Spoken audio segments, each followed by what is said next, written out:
টলিউডের পাওয়ার কাপল যশ এবং নুসরাত দুজনেই বহুদিন ধরে রয়েছেন রাজনীতির ময়দানে। তবে এবার লোকসভা ভোটে না দাঁড়ালেও অন্য ভোটে দেখা যাচ্ছে যশকে। অভিনেতা 3 বার ইম্পা অর্থাৎ ইস্টার্ন ইন্ডিয়া মোশন পিকচার্স অ্যাসোসিয়েশনের নির্বাচনের প্রার্থী হয়েছেন।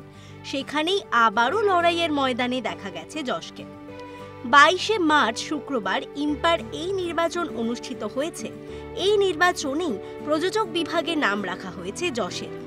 বেশ কয়েক মাস আগেই নিজেদের প্রযোজনা সংস্থা শুরু করেছেন যশ এবং নুসরাত। তাদের প্রযোজনা সংস্থার প্রথম ছবি সেন্টিমেন্টাল, যেখানে মুখ্য ভূমিকায় অভিনয় করেছেন যশ এবং নুসরাত দুজনেই। নতুন প্রযোজনা সংস্থা চালু করেই ইম্পার ভোটের প্রার্থী হলেন যশ। ইম্পার এই ভোটে রয়েছে একাধিক বিভাগ, প্রতিটা বিভাগেই রয়েছেন তারকারা। প্রযোজক বিভাগে চেয়ারম্যান পদের জন্য লড়াইয়ে দেখা যাবে ঋতুব্রত ভট্টাচার্যকে।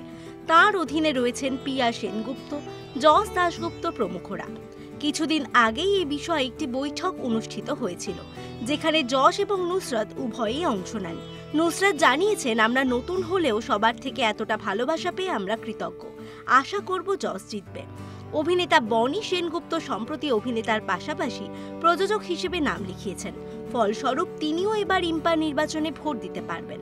এরকম আরও অনেক ভিডিও দেখার জন্য নজর রাখুন আমাদের চ্যানেলে, আর পাশে থাকা বেল আইকনটি ক্লিক করতে ভুলবেন না।